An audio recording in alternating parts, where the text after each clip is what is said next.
Hi, hope you are all having a good day. As promised, we are back with another hour live session with Dima today.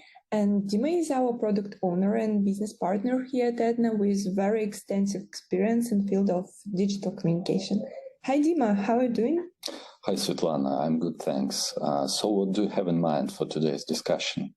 Well, I have been really looking forward to having this discussion on push notifications with you. You know how push is increasingly gaining traction as a tool for businesses to reach out to their customers direct on their phones. However, there are many companies that want to use push but are not sure how to start their journey. Also, with push, there are free and paid solutions as well in the market. How do companies know what works for them? See, the thing is, not all push notifications are the same. There are both free as well as paid push solutions. But the so-called free ones are not really free. Businesses using them will still need to consider not just the design aspect, but segmentation of push also, and technical nuances, say, for example, the number of pushes sent per second. This is a limit to how many free push messages can be shared per second using one single connection to the cloud. Say it's about 20. If companies need to send more push notifications, then this limit will increase. They will need to maintain numerous connections, network quality, scalability in case of peak loads, and keep tracking that IP addresses are not blocked. So to be honest, there is no such thing as free push message. Oh, right. And what about customer consent? As far as I know, for most B2C messaging, customers opt-ins are needed, where they explicitly agree to receive all notifications from businesses before any message is sent. How is it with push? When it comes to opt-ins, there is a big difference between Android and iOS devices. Android devices are a little more push-friendly in the sense that push notifications are enabled by default. Customers, of course, always have the option of unsubscribing. With iOS, things are a bit more difficult. Explicit user consent is required before a business can share any notification. Also, on Android, they may be grouped by user, whereas on iOS devices, push notifications are grouped by time and app. Okay, thank you. And has iOS 15's release last year impacted how push messages are delivered in any way? Yes, really. Apple has made quite a few changes to how notifications can be received and has given a lot of control to users by introducing the focus mode and the notification summary. Earlier, push notifications were always displayed instantly upon receipt, but starting with iOS 15, the user can use the focus mode to schedule times of day when they don't want to be disturbed by any notifications, and they can only see them after they turn off the focus mode. These notifications are placed within the notification summary, which is summarized digest of all the incoming messages throughout the day. Once the user comes out of the focus mode, they can see the messages in the notification summary. Whoa, these features really give control to users. However, this does raise the question how businesses can reach users with time-sensitive messages like delivery notifications or other crucial updates. Yeah, it's a good question. To get around this, Apple has created a notification interruption level. They have introduced 4 levels of urgency. The first one is active. It's active by default, passive, time-sensitive, and critical. The first two can't break through the focus mode, but time-sensitive and critical messages can. The time-sensitive urgency level is best for transactions and one-time passwords. They are shown immediately after the receipt of the message. But the active level, which is subject to snoozing rules, is suitable for marketing notifications. I think it's a great thing Apple has done, but marketers must ensure that the content they're sharing fits the urgency level. After the first time a time-sensitive notification is shown, iOS asks users for permission to continue showing such notifications. So marketers must send only urgent notifications until the time-sensitive level to increase the chances of getting the user's permission. Let me also tell you, having a paid platform gives businesses the opportunity to check if your push messages get into the notification summary or not. Whoa, those are some really major changes. Yes, also, you know what? iPhone users can open push notifications for the full screen with Elon Touch. This gives brands an opportunity to create engaging customers' designs. Custom design can be tricky for Android because of a great variety of devices and screen sizes and various brands. If companies choose free solutions like, for example, Firebase, they need to do a lot of testing to make sure that their push notification looks good on all the devices. Got it. Yeah, thank you, Dima. And I also wanted to understood how can push notifications prevent customer churn in a world where gaining and retaining the customer attention is becoming more difficult than ever before? The thing is, no company today can ignore the power of cross-channel communication. Customers are on different channels, and brands that also maintain their official presence on those channels gain a significant edge over peers. Cross-channel communications capability is no more a nice-to-have option, it's an absolute must-have. Businesses need to unify all their communication channels to ensure that bases are covered and customers get a frictionless experience. The good thing about push is that it can be easily integrated with existing channels like SMS, Viber, and so on. Another advantage of push is its deliverability.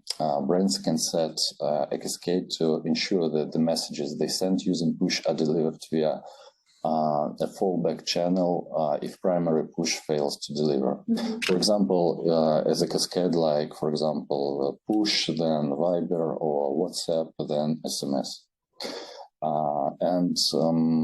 They also need to make sure their messages are actually relevant and helpful to their customers. It's very important. You know how we are all bored with push messages on a daily basis and don't even bother to open most.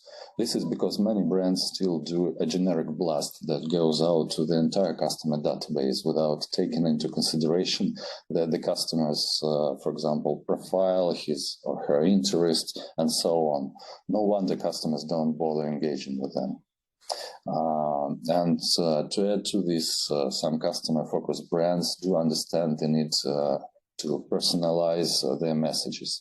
They don't go much further than referring to the customer by their first name or sending them to, for example, a discount on their birthday. But this just isn't enough. Customer segmentation is really critical.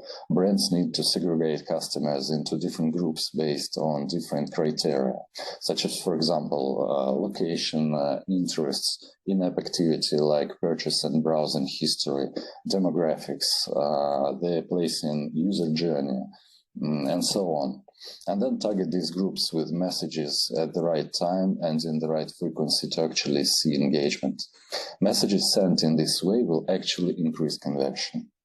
Understood. Thank you. I think another way to prevent churn is to give customers more control over what type of notifications they want to receive. Don't Android devices have a way to do that?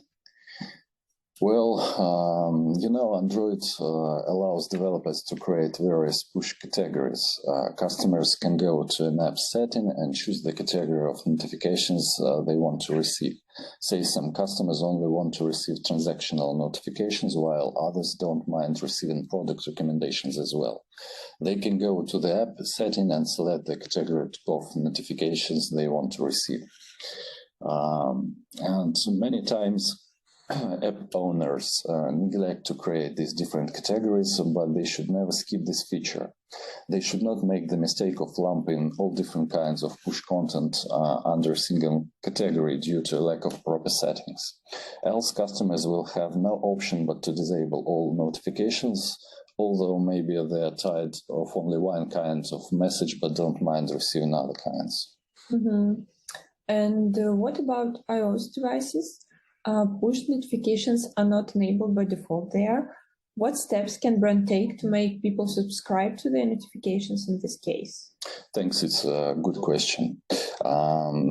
To make people enable their push notifications on iOS, brands can show in-app messages with a short instruction on how to enable it. Also, it's important to remember that the system notifications to enable push notifications is only shown one time. So companies need to tread carefully when it comes to onboarding users. They should show the in-app message with the offering to enable pushes at the right time, and only if the user agreed to, they should share a link to a system notification. Also, it's nice to have a notification center in any app to collect the history of all the notifications. But don't forget it should be omnichannel, not only pushes, but also, for example, SMS. In this case, users can go to the notification center and pick up the last discount or promo code and proceed with the purchase. And how to rate push as a marketing channel? Well, besides the obvious advantages of reaching out to customers for sharing transactional, promotional, and other updates, push notifications have the added advantage of helping companies understand how well their campaigns are working. They can track key engagement metrics for understanding push success. They can measure deliverability speed, deliverability rates, influenced opens, and so on. Oh, you mean when users do not immediately open an app after receiving a push message, but may plan to visit an app later in the day in close succession to receive the app's reminder? Yes, that's right. And then direct sessions.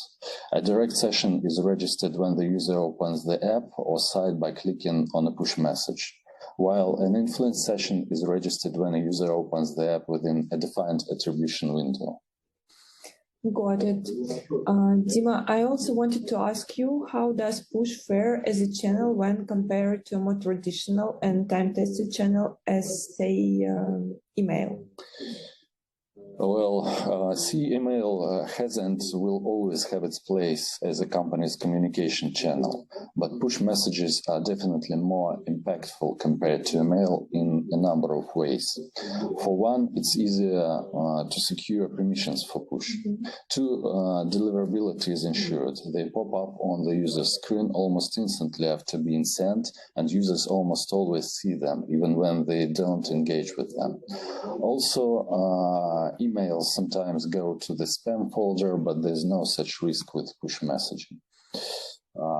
Then the turnover is quicker as it takes lesser time to create a push message. Email requires careful planning around the design, messaging, and so on. Push messages are more visible as they pop up in the front screen of your smartphone. They are crisper and to the point, and users can read the whole message at one go. Then 5, push is mobile native. This was designed for the small screen, whereas email is not always designed for the small screen and can look cluttered. Another point is marketers can send geo-targeted campaigns with push, but not with email. However, companies need to remember that using user location can be tricky because the majority of users don't allow companies to track their location as a background process. Say a local bakery, for example, wants to reach out to the users who are passing by, but can't do so because the customers have not given permission to allow the business to check their location on a constant basis. However, geo-targeting is good for some other industries, like, for example, renting cars or gas stations. They have a bigger time window. If a person travels to another city for a 2-week vacation, it's easier for the app to catch him during that time frame. Oh, well. Thank you so much, Dima, for sharing these valuable insights, but we promised to be short. That's why I think it's time to finish our discussion today. We hope you joined today's session on push messaging. We'll be back soon with another session on what's hot in the digital communication space. Stay tuned. Bye. Thanks, Sveta. Bye.